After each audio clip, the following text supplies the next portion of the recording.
Hello everyone. So this is going to be a bit longer of a video. I know usually I do tier lists on my channel and I kind of update them as sets come out and things happen. However, I've noticed quite a few of inconsistencies with my own lists and my own tiers. So I wanted to go back with EX7 coming up. This is going to be my predictions, sort of BT17 post restriction tier list. So I'm going to explain the tiers, what they mean, and then I'm going to put a couple of decks into the tiers that formulate the meta, right? The meta conforms to a couple of decks, and we're going to put those decks onto the board first, and then we're going to throw everything up. Tier 2 and Tier 3 decks are really just going to be thrown on there without much explanation. They either lack consistency, they lack kill power, they lack search power, they lack something in regards to Tier 1.5 and Tier 1 that they just can't do anything in the meta. So without further ado, Tier 1 are the best decks in the format. There can be however many decks you want. It really depends on how you conform Tier 1 and Tier 1.5. I say Tier 1 are the best decks in the format. Usually it's 3 or 4 of them. And these are the ones that are going to consistently be in top 16 of regionals and Nats. Tier 1.5 are decks that can compete with Tier 1. However, they just struggle against one matchup so heavily that most of the time you should just play a Tier 1 deck anyway. Tier 2 and Tier 3 are somewhat similar. However, Tier 2 can compete with the above decks somewhat consistently. However, they do lack something to push them to that next level, right? Whether it's protection, whether it's kill power, whether it's being able to climb back if they get deleted, things like that. And Tier 3 are just decks that aren't really that good. They lack multiple things, and yeah. So without further ado, let's go ahead and throw up the decks that are going to conform the meta, that's going to shape it. So this isn't the tier that I want them in. I'm just going to drag them up so they're separated.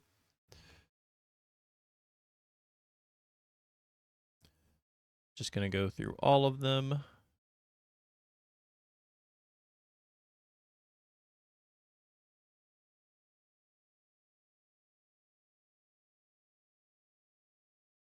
Oh, not that one. All right, so these 7 decks are kind of what the meta formulates around. There are decks that are very similar. That's one of the reasons I didn't put Ancient Hybrid or Red Hybrid up there, because they're both very fast decks. However, the decks that I listed are just faster. I'm actually tempted not to put Nume here just because the deck kind of got exploded. The deck's kind of nowhere to be seen. However, Nume X is recyclable, so it is possible that the deck doesn't just die off. Mirage is kind of like a staple deck. It has been since BT14, since we got trainings. Hell, I would even say BT13. This deck has unblockable, it has multiple unsuspends, it has draw power, it has consistency, it has jamming, it has bouncing, it has removal, it has big body. It's literally just a disgusting design of a deck. That's why it's going in tier 1. Ancient actually just got affected with the Louis, Hammerspark, and Uko hit. However, there's too many builds, there's too many Digimon that can fit into Ancient Hybrid's plan, rather. Like if you're running red base, yes, you have to take out the Ukos, but you're just putting in more Gatsumon, you're putting in more Muchomon. If you're not running red base, you weren't affected that much at all. You're just putting in more Promo Lobo if you were not already, which is why the deck is going to tier 1. Nuemon, this is the one of the only decks that I'm really on the fence about, is because we don't really know what it's going to do yet. So I'm actually going to leave it in tier 2, because now these decks kind of just mollywop it. And so if you can't compete with tier 1 decks, you don't belong in tier 1. If you can't compete with tier 1 or tier 1.5, you don't belong in tier 1.5. Pilgrimon is, in my opinion, the big diff of this format. Obviously, the format is like 2 weeks long because we actually did get a delay for EX7. So Imperial will be the top dog for a little bit longer. You might ask why Imperial is so good now. Well, because you can't get rid of it. Mirage and Ancient have very easily, how do I say this? They can bounce your shit easy, right? It doesn't take them much thought to just bounce your shit off the board back into your hand or bottom deck it. Well, Imperial Dramon doesn't really care. And if you use any of its effects, if you use trainings or if you use BT17 Lobomon or Kindogurumon's effect whenever they have Dragon mode out. They're going to go into Paladin. They're going to go into Fighter mode and just bottom deck your stack anyway. However, these two decks are still very phenomenal, and their only bad matchup is really either each other or Imperial. I'm actually going to put Doru in 1.5. I think Doru deserves to be tier 1. However, it's a harder deck to play than the above 3. The above 3 is you turn off your brand, you Digivolve into your stack, and then you kill your opponent. Doru, you have to kind of play your board, and you have to play your opponent's board. I know that sounds a bit weird, but a lot of the above decks don't really care what your opponent is doing. They're just going to go all the way into their stack.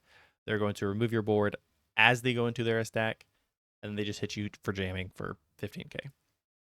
Doru takes a little bit more thought, and it is pilot dependent, and it also is base dependent if you're running black base or you're running purple base. So Magna, I'm actually going to leave in tier 2 because while it is a lot weaker without the Awakening of the Golden Knight, it still is one of the decks that formulates the meta.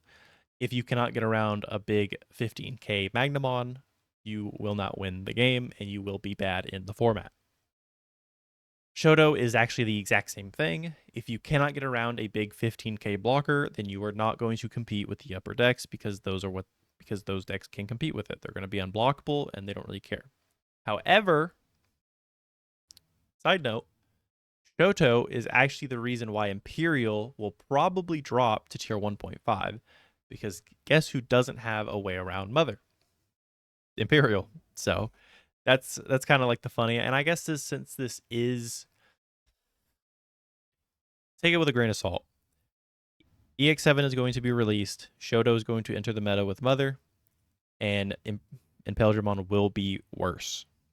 So he will still be 1.5 because he shits on every other deck. However, he is going to have trouble with a 15k unaffected blocker. So just keep that in mind. I'm going to leave him in tier 1 because I still think right now, this second, September 7th, it is the best deck. All right, welcome back, everyone. I have given it some thought, and I'm trying to make this tier list the best I can for people just watching or for someone who doesn't know the game completely. So I'm trying to decide how I want to divide tier 1 and tier 1.5 because it's a bit harder. This is a bit hard of a decision because tier 1 are the best decks in the format. I'm kind of willing to put Mirage actually below tier 1.5. However, Mirage gets better with Shoto, so it's just like, man, this deck is going to conform the meta so extremely. I think I'm willing to leave it at this for now. But, grain of salt, when EX7 releases and Mother Shoto comes into the meta, this is going to change. Mirage is going to go up, Imperial is going to go down. Keep that in mind.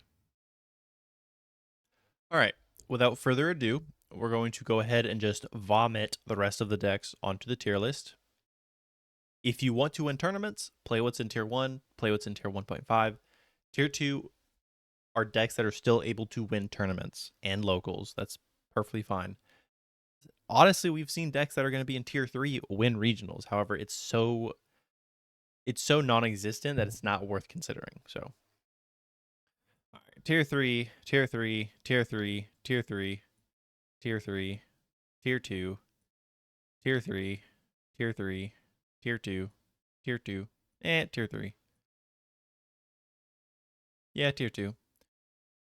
Tier 3, sadly, this deck is like always bouncing between these two. Beals, tier 3. Shine, I'm willing to put tier 2. Belf, tier 3. Royal Knights, tier 3. It's too slow. Vaccine, I don't really know where it's going to be after the Awakening of the Golden Knight and hit and the whatever the yellow tamer is that we have 5 of. I don't remember. But it's probably going to be tier 2 or tier 3. It's not going to be that great anymore. I'm willing to put it in tier 3, to be honest. I don't think it's going to be that great at all. Tier 3. Luga is tier 2. If it OTKs you. Orgray, tier 3. APOC. This is kind of like APOC, like Mega, whatever. Omnizoo. That's what it's called. Omnizoo. It's probably a little bit better of a tier 3, but it's still tier 3. Tyrant, tier 2. Still good deck, but if you have options, a lot of the decks above have they're blue, so they have options just to get rid of the stack. Pulsemon, bad. Myota's bad. Rapid, I'm actually willing to put in tier 2. I actually have Mega Gargo here, so I'm actually not going to use Rapid. I'm going to use Mega Gargo, and I'm going to put him in tier 2. Red Hybrid, tier 2. Argomon, tier 3. EOS, tier 3. This is like Cherubi, Angel, whatever. It's tier 3. Heavy Leo is tier 3. Levi's tier 3. Dominimon's tier 3. 3. I'm actually willing to put Demon Lords in tier 2. I think they're a little better than all of these, to be honest. I think they're better than Royal Knights for sure. Hex, pure Hex is not great, but it's blue.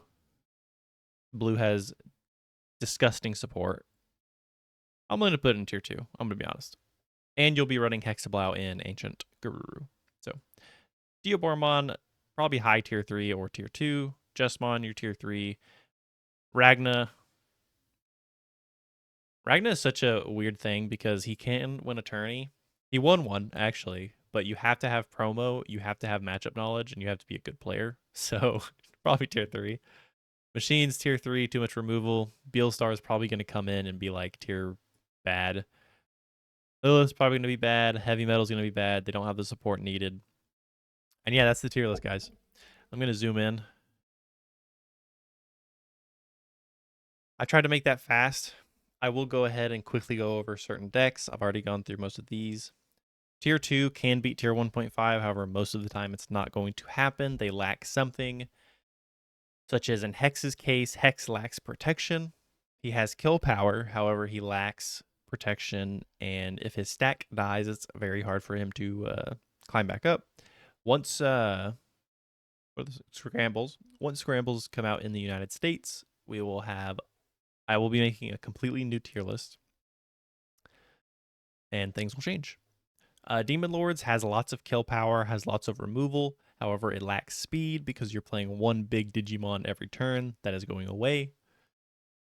Shine is a bit of a weird pick because he now actually has protection. He has removal. He has speed. However, he can be a little bit inconsistent, and his BT17 lines don't really conform with what his old playstyle wants to do. He kind of suffers from Gallantmon, where you get a million lines, but they all want to do something different.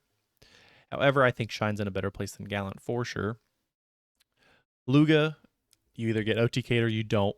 So Tyrant is actually, I think, a pretty decent pick right now. However, since the top decks have cannot be blocked, cannot be redirected, it's hard for him to actually keep your board under control without just bottom decking it and giving you a lot of memory. However, if you're playing Tyrant with the ace, I forgot what it's called, the green-purple ace that pops Tamers, very good. However, if that gets removed, you give them a bunch of memory and then you're just up shit creek.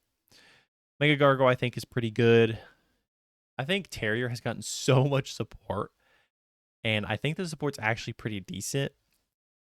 However, if you don't see the level 5 rapid to give yourself bounce protection, you're just dead. If you don't have bounce protection in this meta, your deck's not going to be good. That's just kind of how it is. Red hybrid, so ancient hybrid, I do formulate them differently between Emperor and Ancient because they do run different cards. They do run differently. So Ancient Greymon lacks because there are big blockers in the meta and things get suspended and you can't do anything about it. Also, aces hurt aggro decks. So you can't, Dory's really hard to get around. Ancient's okay. Imperial's kind of hard to get around. And yeah. And then Magnamon also gatekeeps a lot of... Magnamon is a gatekeeper. Let me just say that. These 3 decks are gatekeeping tier 2. Do you think this thing can get around big-ass blockers all the time? No. Tyrant, same thing. It's just, there's so many big blocking decks in tier 2 that it just gatekeeps the entire rest of the meta, which kind of sucks, but if you're a good player, you can get around it, in my opinion. As for tier 3, guys,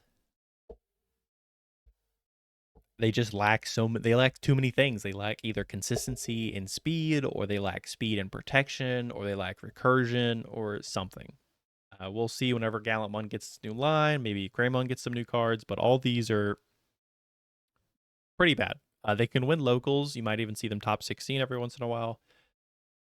Don't expect them to win regionals. Don't expect them to win nationals. And yeah, I hope you guys enjoyed this video. It's a little bit of a longer one. I'm trying to really conform my tier list because tier lists get really inconsistent, and I started looking at them and they weren't right? You know, I had Tyrant below decks like fucking D Brigade, and I was like, this isn't correct. So I redid it. Some decks do change based on pilot. Hunters is a very good deck in the right hands. However, it kind of suffers from, big unaffected blockers. What a surprise. So, all right, guys, I hope you guys enjoyed this video. I'm going to be pushing out a couple videos today. Some of them are late. I apologize. I'm also going to be experimenting with some other highlight videos that do not pertain to Digimon. So I hope you guys like those videos as well. Let me know if you have any questions, comments, or concerns, and I'll catch you later.